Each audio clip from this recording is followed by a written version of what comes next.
Shalom. Haleluya. Luar biasa pagi hari ini. Amin. Siapa yang merasakan bahwa pagi hari ini sungguh-sungguh luar biasa? Haleluya. Coba berikan tepuk tangan sekali lagi buat Tuhan. Praise the Lord. Haleluya. Allah kita luar biasa, amin. Amin. Tentu yang mengikutinya juga luar biasa. Amin. Percaya? Haleluya. Kalau saudara bilang bahwa kita ini luar biasa, saya mau nyatakan saudara pagi hari ini kalau orang yang luar biasa itu wajahnya gak ada yang cemberut, saudara. Coba lihat kiri kanan saudara, benar gak orang luar biasa? Kalau mukamu berat berarti kau punya masalah, bilang. Haleluya. Amen. Nah, kalau kita orang yang luar biasa, saudara, itu kelihatan dari tampilannya, kelihatan dari profilnya, saudara. Kalau Allah kita Allah yang luar biasa, kita juga harus jadi orang yang luar biasa. Coba sekali lagi berikan tepuk tangan buat Allah kita yang luar biasa itu, saudara. Ayo Bang, berikan tepuk tangan yang luar biasa begini. Praise the Lord. Yes. Amin. Oke, sebelum saya sampaikan firman Tuhan, saya kenalkan dulu karena kayak pepatah dunia bilang tak kenal maka tak sayang, saudara. Tapi pepatah itu sudah nggak laku lagi buat saya. Karena sekalipun kalau kita kenal, tapi saudara belum tentu bisa sayang sama saya. Saya ubah pepatahnya jadi yang baru. Ini pepatahnya Pak Daud, tidak dekat maka tak sayang.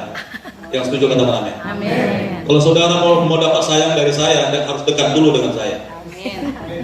Begitu juga saya kalau mau dapatkan sayangnya saudara, saya harus belajar dekat dulu dengan saudara. Yang setuju katakan amin. Amin. Yang setuju katakan amin. Praise the Lord. Nah begitu gitu loh. Jadi kalau saya ngelihat saudara, giginya kelihatan semua. Amin. Jangan dengan khotbah model pagi hari ini kok berat sekali gitu. Makanya saya pancing saudara untuk giginya kelihatan semuanya. Karena kalau biasanya kalau gigi sudah kelihatan pasti senyum. Selamat pagi. Selamat pagi. Nah ini dia. Kalau Pastor Daud itu memang begini gayanya. Saya kenalkan, saya namanya Pastor Daud Timotius Tambubolon. Di sini ada orang Batak? Berapa banyak? 1, 2, 3, 4, 5, 6, 7, 8, 9, ada 10 puji Tuhan. Waduh, banyak juga ya. Haleluya.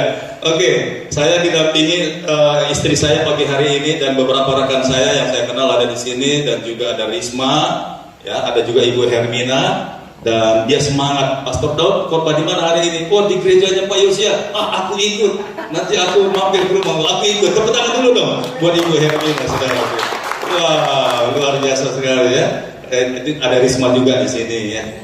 Amin, amin. Langsung kita masuk saudara, kita masuk 1 Petrus pasal 2. Saya tidak perlu banyak pembukaannya untuk mendekati hubungan kita saudara. Langsung saja 1 Petrus pasal 2 ayat 1 sampai 10.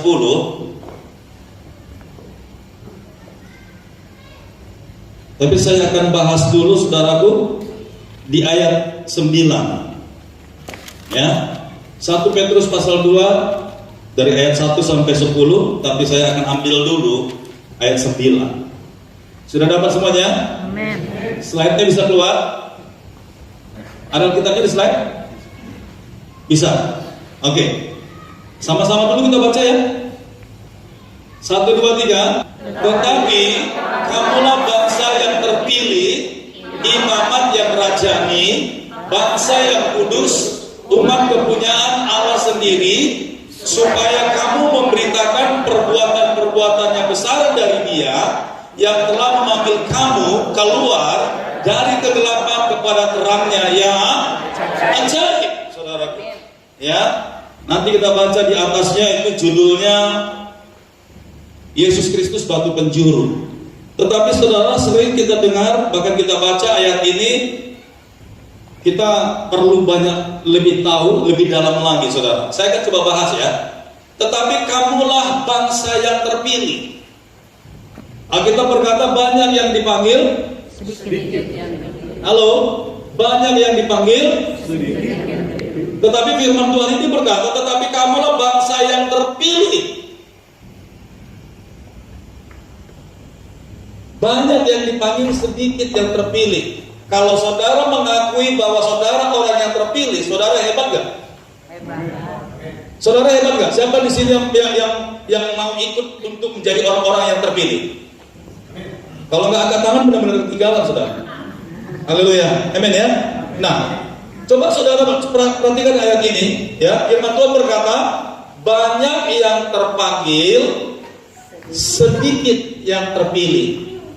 Kalau sedikit bisa dihitung nggak? Bisa. Sedikit bisa dihitung?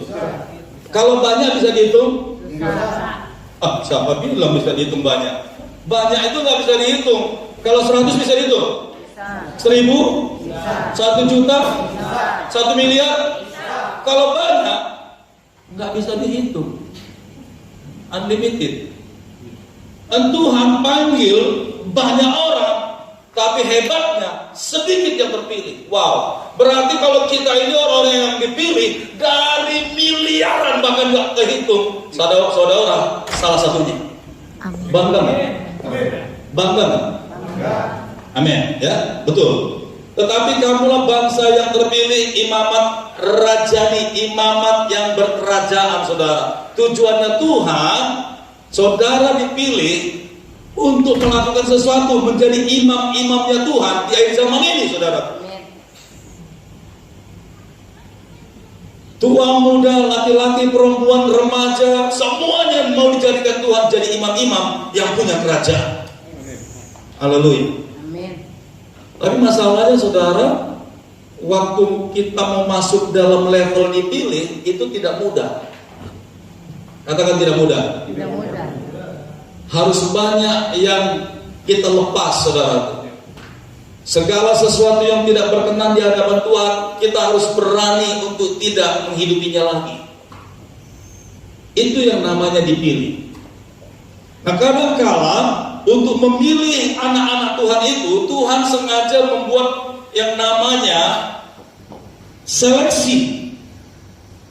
Seleksi itu harus kita hadapi, mau nggak mau, saudara.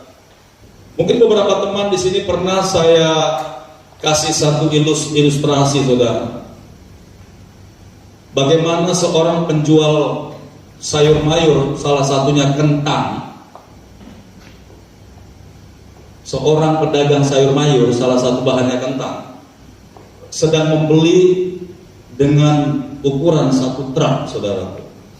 Dan biasanya kalau di kota Medan itu ada yang namanya pasar sentral. Itu juragan-juragan sayur itu mereka menjual sayur untuk pengecer lainnya, sama seperti di pasar Rebo itu. Dan si pedagang ini setiap kali dia kalau mau beli kentang itu truk-trukan, saudara. Nah, hebatnya kentang yang dia beli dari petani aslinya itu langsung dari gunung. Nah, ternyata di gunung itu ada seperti semacam terminal. Contohnya kalau saya tuh ada di Beras Pagi, semacam terminal, itu truk-truk Koldiso itu sudah berbaris, saudaraku.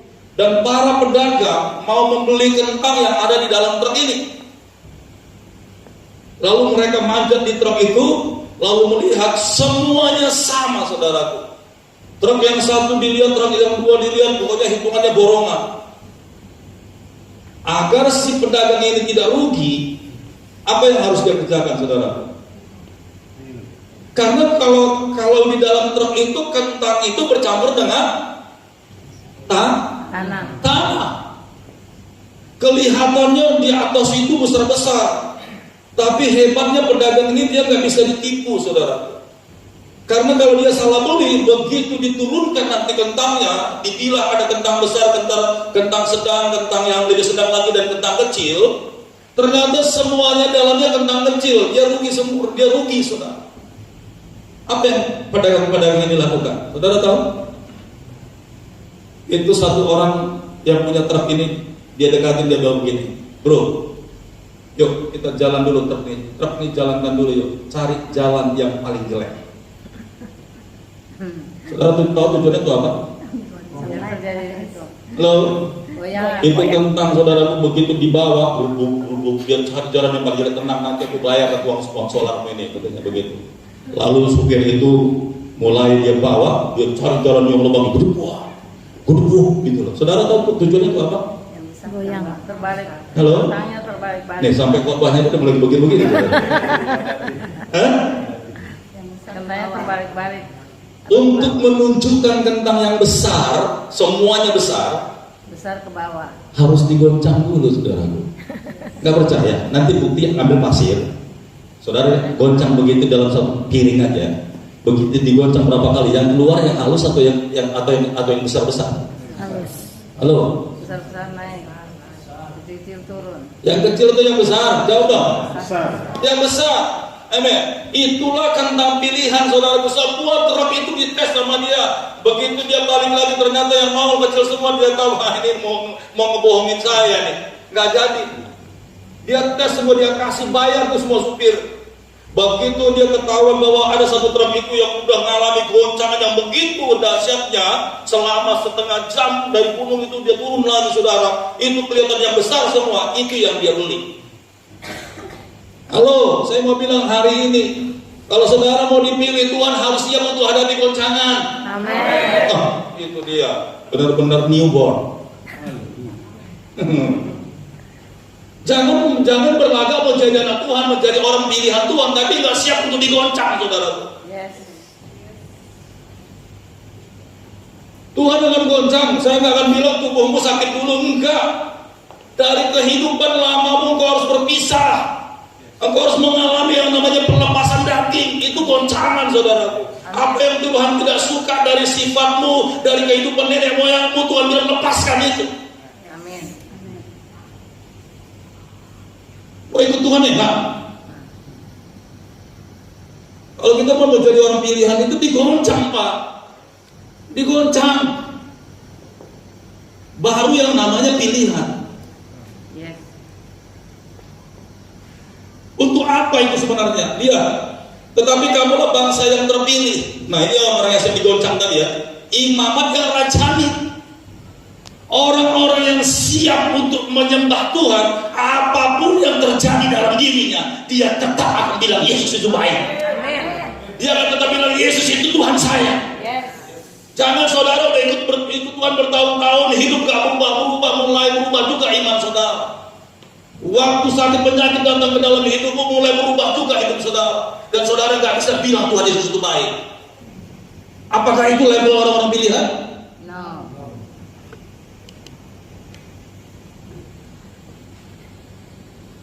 Kenapa ini harus terjadi? Bangsa yang kudus, lihat baik-baik kalimatnya. Saudara nggak akan bisa masuk ke level kekudusan kalau daging saudara itu tidak benar-benar ditekan, saudara. Yes. Amin. Nanti kita lihat ayatnya. Kalau saya modelnya khotbah itu harus 1,5 jam baru nyampe ke dalam hati Tuhan. Tapi 37 menit saya minta ampun sama Tuhan. Bangsa yang kudus, umat kepunyaan Allah sendiri. Lihat, orang-orang yang model begini baru Tuhan bangga. Ini baru anak saya, dia bilang seperti itu. Amin. Tapi kalau dikit-dikit cengeng, ngambek, nggak ke gereja. Halo, saudara pikir ulang. Dari sekian banyak orang, saudara belum tentu jadi pilihannya Tuhan. Sekalipun saudara rajin datang ke gereja, belum tentu. Harus ada konsekuensi. Untuk apa? Supaya kamu memberitakan perbuatan-perbuatan yang besar dari dia. Coba cross check kalimat ini. Supaya kamu memberitakan perbuatan-perbuatan yang besar dari dia. Amin. Banyak orang cuman hanya mengikuti kalimat ini, memberitakan. Saya mau bilang pagi hari ini lebih daripada memberitakan. Kalau saya pergi penginjilan, saudara, kebetulan saya misionaris, saya pergi bukan penginjilan kemana-mana, lalu saya bilang Yesus itu hebat, Yesus itu bisa sembuhkan, Yesus itu bisa bangkitkan orang mati. Orang percaya? Halo, apakah orang percaya? Bagaimana biar bisa mereka percaya bahwa Yesus yang bersembahan itu dahsyat? Bagaimana bisa mereka terima Yesus kalau memang Yesus itu bisa bangkitkan orang mati, bisa sembuhkan orang sakit dari mana? Perbuatan. Betul, saudara harus praktekkan itu di depan mereka. Amin. Orang-orang yang siap dipilih adalah orang-orang yang melakukan mujizat. Amin. Orang-orang yang melakukan perkara-perkara ajaib. Perkataan ini sebenarnya bukan sekedar talking, keliru. Memberitakan perbuatan-perbuatan Allah yang ajaib itu melakukan seperti apa yang Yesus lakukan. Orang sakit jamaah dalam nama Yesus sembuh. Orang yang kerasukan setan in Jesus name out. setan itu out. Amin. Siapa yang percaya dengan hal ini dalam hidupmu? Angkat tangan, saudara. Saya mau tantang saudara. Ini yang mau saudara lakukan di zaman ini. Amin. Bukan jadi orang Kristen murahan, minta dipilih tapi gak bisa lakukan apa-apa. Cengeng sekali. Memang kalimat ini sederhana saudaraku, supaya kamu memberitakan perbuatan-perbuatan yang besar. Kalau saya korban di sini just talking, kalau saya penginjilan cuma hanya sekedar ngomong dan gak ada prakteknya, orang gak percaya. Itu sebabnya Rasul Paulus waktu mereka memberitakan kematian Tuhan Yesus, dia disalibkan, dia dibangkitkan. Saudara tahu mereka bukan just talking, just only talking, NATO doang, bukan. Tapi mereka buktikan saudaraku. Amin. Zaman sekarang ini akan lebih dahsyat, lebih daripada zaman rasul-rasul yang dulu. Sebab apa? Waktunya sudah dekat. Yes. Semua gereja yang ada di seluruh dunia sedang dirombak sama Tuhan. Semua pengajaran-pengajaran yang benar yang selama ini tidak diketahui oleh orang-orang. Bahkan sekalipun dulu dari Jerman penginjilan ke Tapanuli, Jerman pun sekarang lagi degradasi dengan pengajaran firman Tuhan yang sebenar.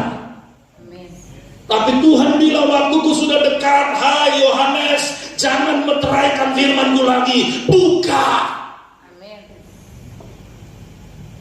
Yes, amin. Ada amin. Amin. Ada amin. Amin. Haleluya.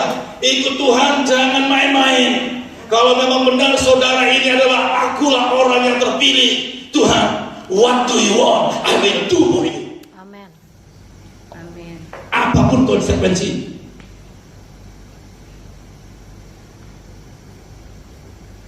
Saudara diberkati Tuhan. Amin. Saudara diberkati Tuhan. Yes. Yuk, coba kita masuk dalam satu kisah. Tadinya banyak ayat yang saya siapin saudara, tapi karena maaf sekali lagi, I'm sorry Pastor Josia. Let's go. Markus 7 ayat 24 sampai 30. Seberapa yang Tuhan izinkan saya bicara, biarkan Roh Kudus yang menyempurnakan ini saudaraku. Oh, Holy Spirit, thank you. Thank you, bless. Berkati semuanya. Amin. Haleluya. Coba kita lihat. Markus pasal 7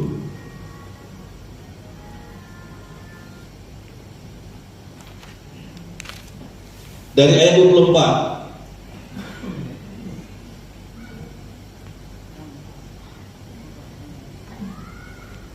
Haleluya.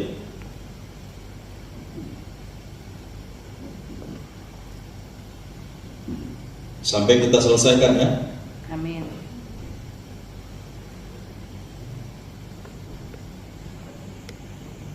Judulnya apa saudara? Perempuan Siropenisia yang percaya. Perempuan Siropenisia yang percaya. Yuk, biar saya yang baca, saudara perhatikan saja Alkitab saudara sama layar, tidak apa-apa. Lalu Yesus berangkat dari situ dan pergi ke daerah Tirus. Ia masuk ke sebuah rumah dan tidak mau bahwa ada orang yang mengetahuinya. Why? Karena di mana-mana kalau Tuhan Yesus itu melayani selalu ribuan orang datang, saudaraku. Dan kali ini dia mau tenang dulu. Dia mau tenang masuk ke dalam kampung itu. Tetapi kedatangannya tidak dapat dirahasiakan. Terus, malah seorang ibu yang anaknya, perhatikan di ayat ini saudaraku ya, perhatikan.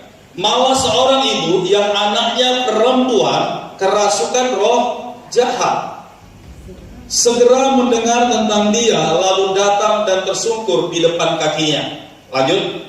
Perempuan itu seorang, dikasih tahu identitasnya.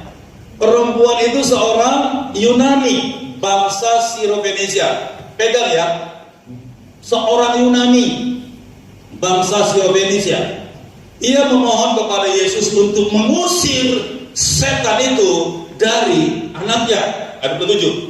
Lalu Yesus berkata kepadanya, biarlah anak-anak kenyang dahulu, sebab tidak patut mengambil roti yang disediakan bagi anak-anak dan melemparkannya kepada sama-sama anjing.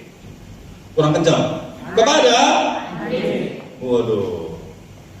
Ini Yesus kalau ngomong kadang-kadang sedikit agak kasar ya. Tapi setelah saya baca berkali-kali Roh Kudus, tolong kasih tahu saya apa sih sebenarnya maksud Tuhan dibilang ini anjing.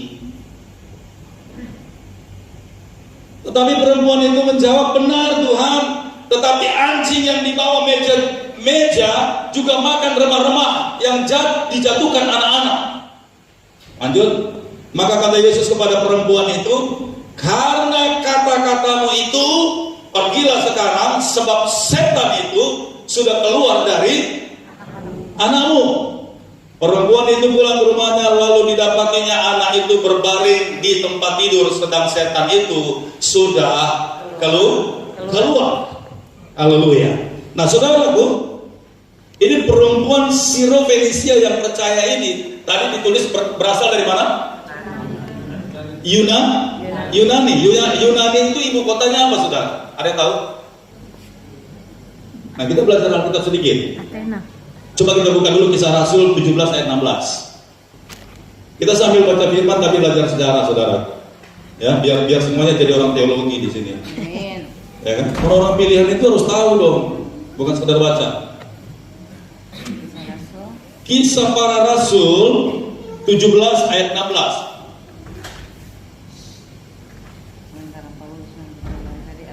Alkitabnya Kisah Para Rasul 17 ayat 16. Ini pelayanan Rasul Paulus saudaraku di Yunani sebenarnya. Belum keluar. Oke, saya akan baca. Oke, sudah ya, keluar ya. Sementara Paulus menantikan mereka di mana? Athena. Di Athena. Sangat sedih hatinya karena ia melihat bahwa kota itu penuh dengan Patung-patung berhala. Patung-patung berhala. Di setiap pojok jalan ada yang namanya sesembahan, ada patung yang harus dipuja. Di ayat lain kalau saudara baca teruskan, Rasul Paulus tegur mereka bahwa ternyata di tulisan di sesembahan mereka, kami menyembah Allah yang tidak kami kenal. Ini perempuan tadi ini dari Yunani, ibu kotanya itu Athena, saudara. Nah ternyata ketahuan bahwa Athena itu penuh dengan berhala, patung-patung sesembahan. Saya mulai mengerti kenapa saudaraku Yesus bilang perempuan ini anjing. Kalau anjing di Jakarta udah susah dicarinya saudaraku, apalagi di Tapanuli. Sudah susah cari anjing dan harganya sudah mahal. Tapi saya heran saudara, ada orang Bali di sini? Ada. Hah? Ada orang Bali? Tidak ada? Ada. Siapa itu? Mana orangnya? Oh nggak ada. Nggak ada lah. Saya jadi nggak berani nanti. Justru karena nggak ada orang Bali saya ceritain maksudnya. Gitu loh. Saya nggak seperti yang kemarin kejadian itu bilang ada jin kafir di situ gitu loh, menjelek-jelekin agama orang. Enggak. Saya cuma hanya mau bahas tentang anjing ini. Ternyata di Bali banyak anjing. Saudara tahu kenapa? Karena dari makan. Bukan. Sorry lah saya bilang loh. Saya seperti agak ngebalas balik si Ustadz Somad nih. Kenapa orang Islam nggak suka pelihara anjing? Bukan. Ini 15 menit lagi nih.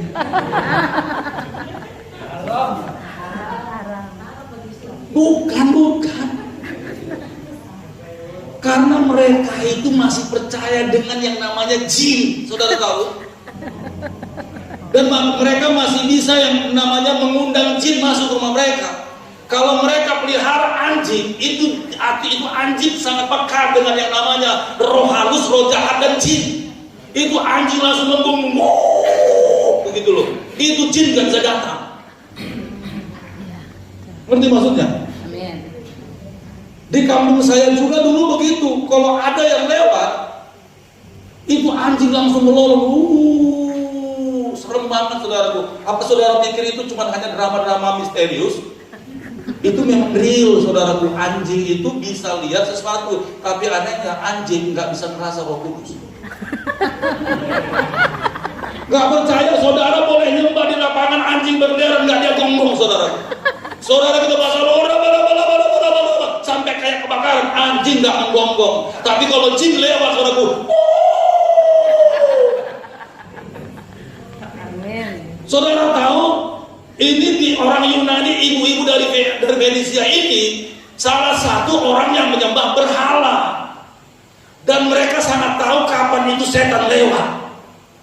Itu sama seperti orang Bali. Biar recording ini jangan dibebasin, dikiranya saya ini jelekin agama, saudara. Saya sedang membahas Firman. anjing, bukan agamanya. Ya, ini real. Makanya saudara sepupu kita itu kalau kita pelihara anjing keberatan dia. Makanya saya bersyukur ibu Astria di sini pelihara anjing satu. Makanya kalau jin mau datang mau ganggu itu dia pasti. Heran kalau saya datang ke rumahnya ibu ini, kita digonggong, saudara. Tadi waktu kita nyembah, gonggong. Dia nggak bisa nyentuh Roh Kudus, saudara. Hebat gak itu Roh Kudus itu? Karena dia membawa damai. Makanya Yesus bilang, perhatikan ini firman Tuhan dahsyat tuh. Yesus sedang jalan sebenarnya, dalam rohnya itu dia sedang bawa apa, saudaraku? Roti. Jangan terlalu ngerokok, roti.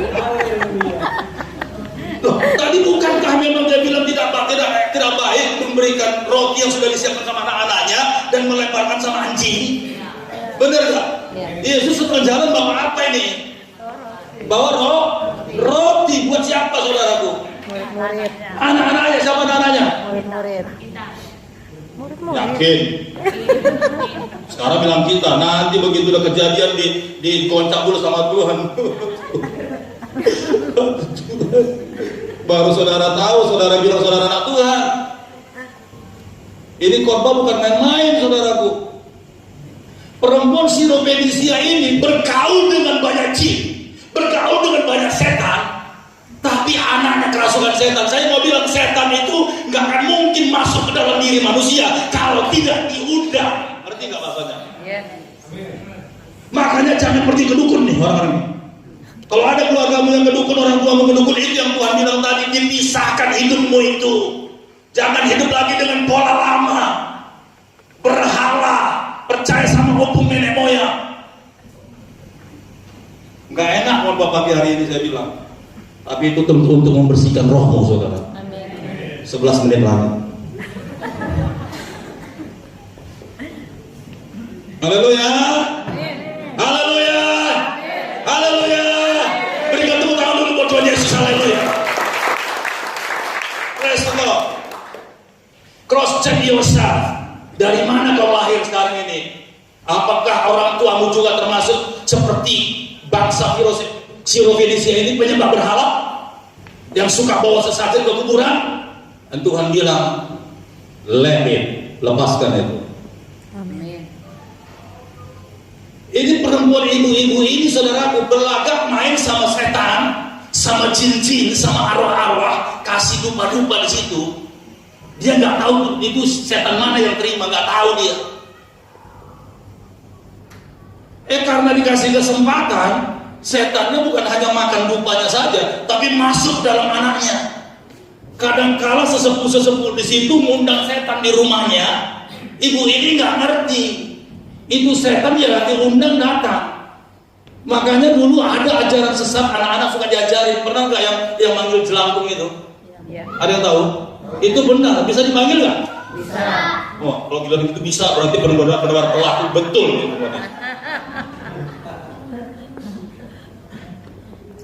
Haleluya. Amin. Ternyata ini orang Yunani berlagak main dengan kuasa-kuasa jahat, setan-setan, tapi nggak bisa lepas. Aneh kan? Aneh kan? Makanya saya mau bilang, saudara, jangan main-main sama kuasa kegelapan kalau nggak bisa ngelepasin. Nempel, saudara. Tatapannya ngeri banget. Serem saya. Pak, kali-kali videonya ke jemaat, Pak. Lihat dulu wajahnya dulu, Pak. Jangan sama saya terus deh. Halo? Amin. Nah, lihat coba lagi tadi. Ini geser lagi. Ini kisahnya Athena itu ibu kotanya Yunani. Biar saudara tahu. Athena ibu kotanya? Nah, itu nanti kalau ditanya nanti nggak salah ya. Balik lagi tadi. Markus tadi. Ayo, saya udah diburu-buru lagi tinggal 9 menit. Oh my God. Markus 7, come on. Cepet. Oh Jesus Lord. Oke, sudah. Lihat. Ayat 20, ayat yang berikutnya. Berikutnya 25. Malah seorang ibu yang anaknya perempuan kerasukan roh jahat segera mendengar tentang dia, lalu datang dan tersungkur di depan kakinya. Terus tersungkur di depan kakinya ya. Dia gak bisa melepaskan setan itu, dan akhirnya dia cari Yesus karena dia tahu Yesus itu adalah Allah dan setan tunduk sama dia. Makanya dikejarnya itu. Itu saya mau bilang tadi sama saudara. Kalau saudara orang yang dipilih Tuhan, orang-orang akan cari saudara untuk ngelepasin setan. Amin. Oh, itu dia. Perempuan itu seorang Yunani bahasa Siro-Fenisia. Ia memohon kepada Yesus untuk mengusir setan itu dari anaknya. Terus 27.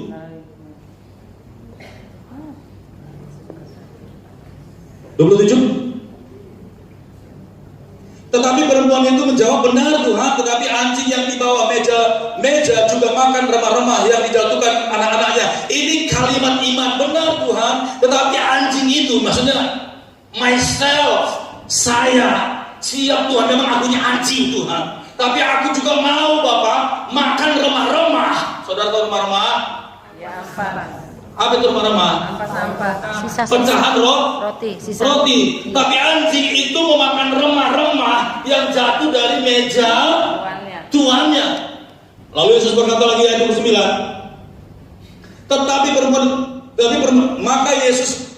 Maka kata Yesus kepada perempuan itu, karena kata-katamu itu, pergilah sekarang sebab setan itu sudah keluar dari anakmu. Kata-katanya tadi apa?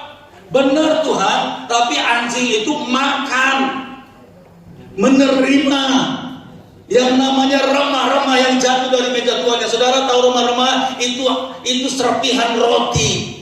Saya mau bilang pagi hari ini sebelum saya selesaikan saudaraku, kalau serpihan roti saja tadi, saya udah bilang roti tadi disiapkan itu siapa?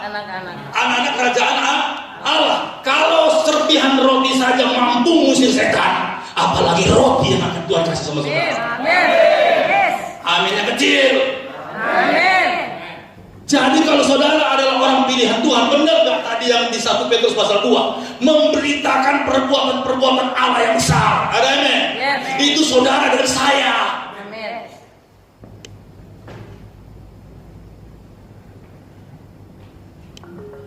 Oke, hari ini saudaraku, itu short, sangat pendek sekali. Saya kurang puas saudaraku.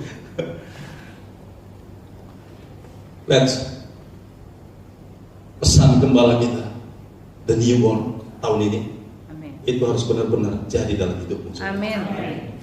Yuk kita habiskan aja 1 Petrus tadi, baru kita akan akhiri. Haleluya. Jadi udah tahu ya anjing itu untuk apa ya? Kenapa dia dibilang anjing? Udah tahu ya? Iya. Karena anjing itu mengerti membaca roh. Ternyata banyak orang Batak jadi anjing juga itu.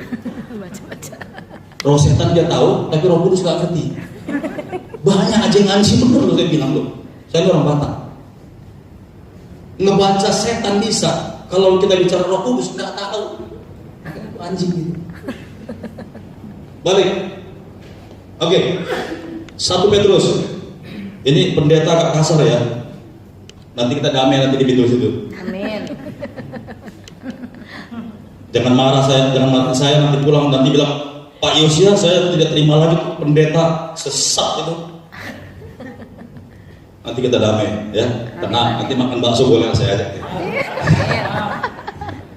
Haleluya. Ya, 1 Petrus pasal 2 ayat 9. 2 ayat 9. Ayat 9. Kalau enggak dari ayat 1 dulu. Ayat 1 kita cepatin. Ini saya akan baca aja. Judulnya Yesus Kristus batu penjuru. Lihat. Ayat 1. Karena itu buanglah segala kejahatan. Katakan amin. Amin. Segala tipu muslihat iblis. Amin. Ini yang saya bilang tadi, berhala, ke dukun, ke orang pinter, ya kan? bawa menyan, bawa ayam putih, bawa ulos, bawa apa segalanya itu. Tuhan bilang kalau engkau mau jadi orang yang terpilih, lose it. Amin. Lepaskan itu dari hidupmu. Dan segala macam kemunafikan, kedengkian dan fitnah. Amin. Haleluya. Yes. Saya rindu ini di jemaat Jatiwaringin ini tidak ada orang-orang model seperti ini. Makanya saya yakin orang-orang pilihan Tuhan. Haleluya. Dan jadilah sama seperti bayi yang baru lahir, newborn, yang selalu ingin akan air susu yang murni dan yang rohani, supaya olehnya kamu bertumbuh dan beroleh keselamatan. Lihat, jika kamu benar-benar telah mengecap kebaikan Tuhan, apa ini sebenarnya? Yaitu keselamatan dan pengampunan. Yes. Amin. Amin. Kita ini dituntut, saudara. Kalau kau benar-benar sudah diselamatkan dan diampuni dosamu, sampaikan juga kepada orang lain, jangan diam. Kalau saya percaya kalau yang dengar khotbah pagi hari ini, mulai hari ini bergerak, saudaraku, ini minggu depan ini kursi gak cukup. Itu yang di belakang pasti turun tuh. Aminnya cuma satu doang di belakang. Yes. Benar-benar yang di belakang itu nangkap loh rohnya loh. Amin. Iya, karena saudara akan menyaksikan, memberitakan perbuatan Allah, bukan hanya sekedar talking. Sekali lagi, not only talking NATO, but you will impact Yes. the power of God in you. Amin. Saudara akan membuktikan faktanya bahwa kuasa Allah bekerja di dalam hidup. Amin. Amen. Jika kamu benar-benar telah mengecap kebaikan Tuhan dan datanglah kepadanya batu yang hidup itu yang memang dibuang oleh manusia, tetapi yang dipilih dan dihormati di hadirat Allah. Dan ayat 5 sama-sama baca yuk. 1, 2, 3. Dan biarlah kamu juga dipergunakan sebagai batu hidup untuk pembangunan suatu rumah. Stop dulu saudaraku. Kalau tadi Yesus itu batu yang dibuang oleh tukang-tukang, sekarang jadi batu penjuru. Orang-orang yang dipilih Tuhan akan mengalami yang namanya pemisahan, gak enak. Keluargamu pun akan bilang kamu sesat. Sudah berubah kamu ini semenjak jadi orang Kristen sungguh-sungguh. Kamu tidak lagi hidup dalam porsi adat sekarang. Tapi Yesus bilang engkau juga harus jadi batu penjuru yang dibuang orang itu. Amin. Amin. Kalau kau tidak alami ini, belum terjadi yang namanya pengupasan secara roh. Amin. Haleluya. Tuhan Yesus ditolak. Udah dia yang menciptakan manusia, dia dibunuh. Dia nggak sakit hati. Tapi firman Tuhan tadi bilang, kalau engkau sudah mengecap kebaikan Tuhan, kamu juga harus jadi batu penjuru. Di mana pun saudara berada, di keluargamu, di sekitarmu, dan segala-galanya. Apa yang Tuhan tidak suka, jangan lakukan lagi. Yes. Amin. Dan biarlah kamu juga dipergunakan sebagai batu hidup untuk pembangunan suatu rumah rohani, bagi suatu imamat kudus. Amin. Tuhan sedang siapkan ini, saudara. Hanya orang-orang yang kuduslah yang mampu melakukan mujizat. Kenapa? Karena setan nggak bisa nuduh dia lagi. Amin. Haleluya. Paulus memang dulu tukang potong leher orang, tetapi Tuhan sudah ampuni dosanya dan dia pergi pelayanan. Setan nggak bisa tunjuk dia lagi, tapi dia bilang in Jesus name, setan keluar. Setan itu buntung. Amen. Amin. Jangan seperti anak-anak sekewa, sekalipun anak imam. Coba-coba dalam nama Yesus keluar kok setan. Setan bilang, Yesus aku kenal, Paulus juga aku tahu. Tapi kau siapa kau? Banyak kan orang-orang Kristen seperti itu. Anaknya pendeta, betul? Nggak bisa ngusir setan, kenapa? Karena masih banyak roh najis, roh berhala, dan tidak berkenan di hadapan Tuhan. Orang yang sudah dikuduskan sama Tuhan, dia sanggup melakukan perkara-perkara besar seperti 1 Petrus 2 tadi katakan, saudara. Ayo kita teruskan ayat 6.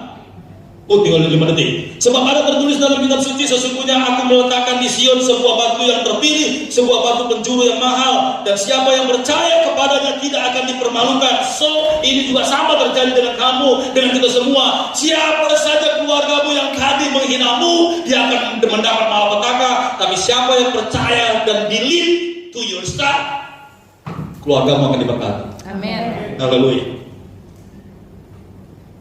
Karena itu bagi kamu yang percaya ia mahal, tapi bagi mereka yang tidak percaya, batu yang telah dibutuh juga telah menjadi batu sentuhan dan suatu batu sandungan. Mereka tersandung padanya karena mereka tidak taat kepada firman. Perhatikan baik-baik. Karena mereka tidak taat pada firman Allah, dan untuk mereka juga telah disediakan. Tetapi sama-sama kita baca, kita selesaikan. 1, 2, 3. Tetapi kamulah bangsa yang terpilih, Imam yang rajani, bangsa yang kudus, umat kepunyaan Allah sendiri, supaya kamu memberitakan perbuatan-perbuatan yang besar dan Dia yang telah memanggil kamu keluar dari kegelapan kepada terangnya yang ajaib. 10 sama-sama. Kamu yang dahulu bukan umat Allah, tapi yang sekarang telah menjadi umatnya, yang dahulu tidak dikasihani, tetapi yang sekarang telah beroleh belas kasihan. Berikan tepuk tangan bagi Tuhan. Praise the Lord.